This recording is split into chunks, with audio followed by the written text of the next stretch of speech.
Bonjour à tous et bienvenue dans ce 8e cours du tutoriel d'utilisation de WordPress.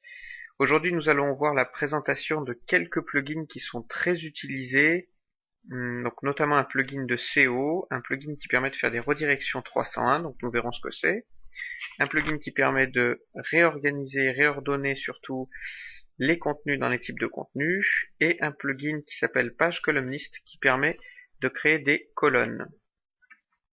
Donc tout d'abord, nous allons commencer par le plugin WordPress SEO, donc qui permet de gérer, comme son nom l'indique, le SEO, qui vient de l'anglais Search Engine Optimization, qui veut dire optimisation pour les moteurs de recherche. Donc le principe du SEO, c'est d'optimiser un certain nombre d'informations, notamment le titre de la page, donc ce qu'il y a dans l'onglet, les keywords et la description. Donc si je vais dans les pages, n'importe laquelle, et que je retourne notamment dans ma sous-page, une fois que j'ai activé le plugin WordPress SEO, j'ai ce petit module qui va s'ajouter, donc qui permet de faire tout un tas de fonctionnalités, mais on va se concentrer que sur le premier onglet qui est Général. Donc là, cet onglet va nous montrer ce à quoi, aperçu de l'extrait, c'est ce à quoi va ressembler le résultat de recherche pour cette page-là dans notre moteur de recherche Google. Donc là, actuellement, il se base sur le nom de la page, tiret, le nom du site, et ensuite ici, le contenu qu'on a tapé là-dedans. Maintenant, ça, on peut le personnaliser. Donc, le titre SEO, je peux mettre sous-page de mon tutoriel, par exemple, pour avoir vraiment un titre personnalisé. Ici, on peut mettre une série de mots-clés qu'il faut séparer par des virgules. Donc, ça peut être sous-page, virgule, tutoriel. Il va même en proposer. Tutoriel, etc., etc. Et ici, on va pouvoir mettre des descriptions. Donc, voici ma description.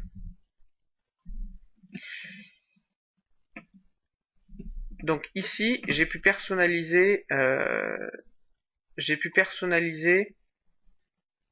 mon extrait, mes mots-clés et mon titre. Donc là, on voit que ce qui va me proposer, c'est finalement quelque chose, il faut que ce soit cohérent. On voit que la tutoriel, il me l'a mis en gras, parce qu'il y a une cohérence entre mes mots-clés et mon titre ici. Donc le mot tutoriel apparaît à la fois dans les mots-clés et dans le titre. Pareil, si dans ma description, je rajoute le mot tutoriel, il y a une cohérence, donc il est mis en gras. Il faut toujours que le titre, les mots-clés et la description soient cohérentes. Par contre, sous page, ici, je l'ai écrit avec un tiret, ici, je l'ai écrit sans tiret.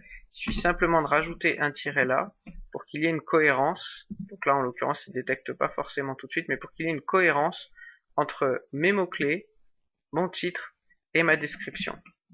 Donc maintenant, si je mets à jour, je clique ici sur mettre à jour,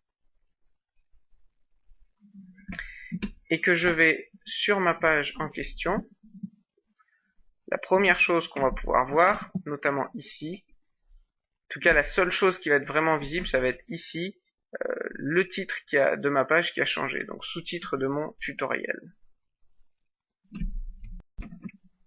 Donc ici à droite, dans le module publié, il y a un nouvel élément qui s'est rajouté, qui s'intitule CO, et on voit qu'il y a une petite pastille rouge qui me dit bad, qui me dit c'est pas bon.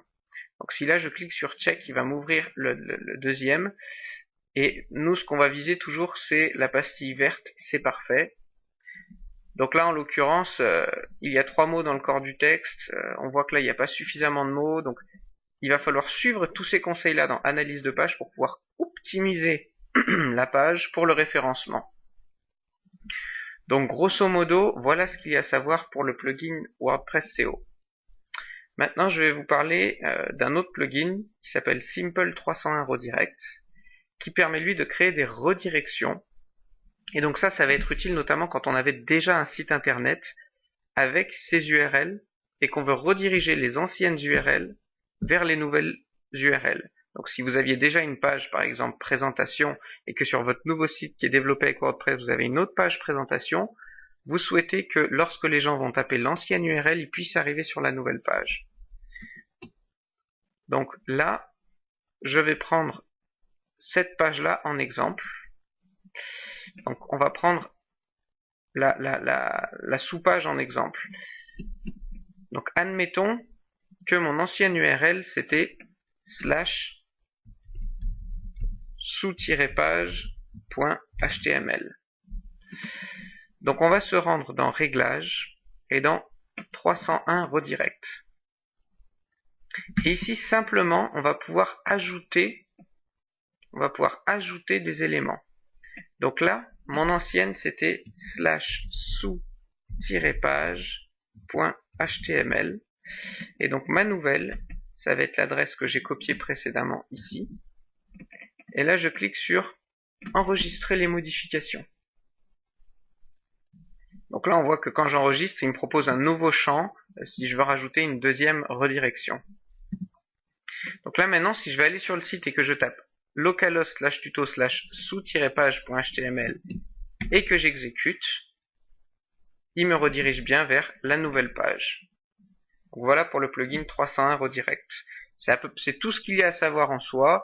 Vraiment rajouter les anciennes URL vers les nouvelles. À tout moment, vous pouvez les supprimer en cliquant ici sur Delete. Et puis ensuite, pour enregistrer, vous cliquez sur Enregistrer. Nous allons voir un autre plugin qui s'appelle Intuitive Custom Post Order. C'est un nom assez barbare. Cependant, son utilisation est très simple. Elle permet simplement de réorganiser les contenus, donc dans n'importe quel type de contenu, dans l'ordre qu'on le souhaite. Donc par exemple, mes articles, alors souvent les articles, on va les laisser dans l'ordre par défaut parce qu'ils vont être dans l'ordre par date. Mais on peut avoir des contenus de type événements ou produits, comme on l'avait vu, et vouloir mettre certains produits ou certains événements en premier sur la page sur laquelle ils vont être présentés. Donc une fois qu'on a installé ce plugin, on voit ici que où qu'on se mette en dehors des liens, on a ce petit curseur avec les flèches qui se placent. Donc il suffit par système de glisser-déposer, on clique et on vient le déplacer et le mettre au-dessus de l'autre. Ici, comme ceci. Donc là, j'ai passé celui-là en premier. Attention à bien noter, ce système-là ne fonctionne que si le plugin Intuitive Custom Post Order est installé. Si ce plugin n'est pas installé et qu'il n'est pas activé, ça ne fonctionnera pas, c'est pas une fonctionnalité de WordPress de base. Et donc enfin, je vais vous proposer un dernier plugin qui est très souvent installé sur les sites internet. C'est le plugin qui s'intitule Page Columnist. Donc lui, encore une fois, quand on est dans l'édition d'un contenu, donc là je vais rajouter un nouveau contenu, il permet de créer un système de colonnes. Donc c'est très simple à utiliser. Ici, on a un module Columnist, page Columnist. Donc on peut choisir le type d'affichage. Donc par défaut, si on choisit WordPress Next Page par défaut, ça va utiliser le type d'affichage par défaut. Ça veut dire que ça ne change strictement rien. Ordinary Plain Page, c'est quasiment similaire. Le troisième est intéressant, il nous permet de créer des colonnes. Donc si on clique là, on va pouvoir créer des colonnes. Et là, ici, on va demander le nombre de colonnes qu'on souhaite. Donc admettons, moi je veux 2 colonnes. Donc pour créer des colonnes, à partir de là, on va mettre du texte, par exemple comme ça, colonne 1. On va à la ligne, et ici on va insérer un saut de page. Alors c'est pas la balise mort, c'est bien la balise saut de page. Ici, on retourne à la ligne, et on rajoute la deuxième colonne. Donc là, si j'enregistre, et que je visualise ma page, il y a 2 colonnes qui ont été créées, donc j'aurais pu rajouter plus de texte, j'aurais pu rajouter plus de colonnes. Ensuite, on va pouvoir sélectionner plus de colonnes, donc 2, 3, 4, 5 et jusqu'à 6 colonnes. Ensuite, on a d'autres possibilités. Si on veut mettre une en-tête qui prenne toute la largeur, puis des colonnes. On va cocher ici, on va taper le texte de l'en-tête, ensuite on rajoute un saut de page, ensuite on rajoute les colonnes et un saut de page entre chaque colonne. Ensuite, cette option-là fait l'inverse. Ça veut dire qu'on va pouvoir rajouter des colonnes, puis un pied de page.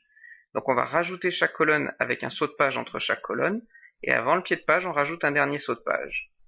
Et enfin, le dernier, c'est un combiné des deux, c'est-à-dire une en-tête, des colonnes et un pied de page. Donc on va taper l'en-tête, ensuite on rajoute un saut de page, ensuite on met nos colonnes, on rajoute un saut de page entre chaque colonne, et enfin un dernier saut de page et le pied de page. Il ne faut pas oublier ici de préciser le nombre de colonnes souhaitées. Ensuite ici on va pouvoir régler l'espacement entre les colonnes. Donc on peut régler l'espacement entre les colonnes. Là par défaut il est de 3%. Si on veut qu'il y ait plus d'espace entre deux colonnes, il suffit d'augmenter ici la valeur.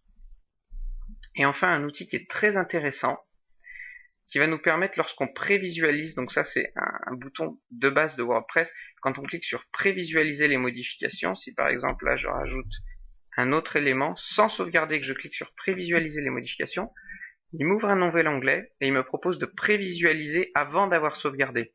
Ce qui veut dire que les personnes qui sont sur le site internet ne verront pas cette modification, mais moi je peux la voir. L'outil columniste me propose ici de cocher une case qui permet, lorsque je prévisualise, de prévisualiser mes colonnes et de les modifier. Donc là, maintenant que j'ai coché cette case, je vais cliquer sur prévisualiser les modifications. Et là, on voit que en haut, j'ai une petite barre qui s'est affichée. Donc, si je clique ici sur la petite barre, là, je peux à tout moment modifier en live mon espacement. Et en cochant cette case, c'est très intéressant, je peux redimensionner mes colonnes, parce que par défaut, quand on a deux colonnes, elles prennent 50% d'espace chacun. Quand on a trois colonnes, elles en prennent 33%, et ainsi de suite.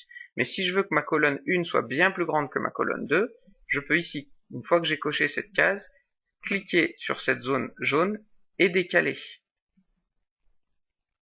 Ensuite, une fois que j'ai fait ça, je clique là sur Save Changes pour sauvegarder, pour enregistrer ma modification. Là, on voit que c'est bien calé. Et ici, je clique sur Mettre à jour. Et donc là, ma page, si je clique sur Voir la page, aura bien mes deux colonnes avec la colonne 1 qui est bien plus grande que la colonne 2. Donc c'est tout ce que je voulais vous présenter en termes de plugins. C'est des plugins très courants, il y en a tout un tas d'autres, mais là c'est vraiment ceux qui sont quasiment sur tous les sites. Ça vous donne un aperçu. C'est terminé pour ce cours, merci d'avoir suivi.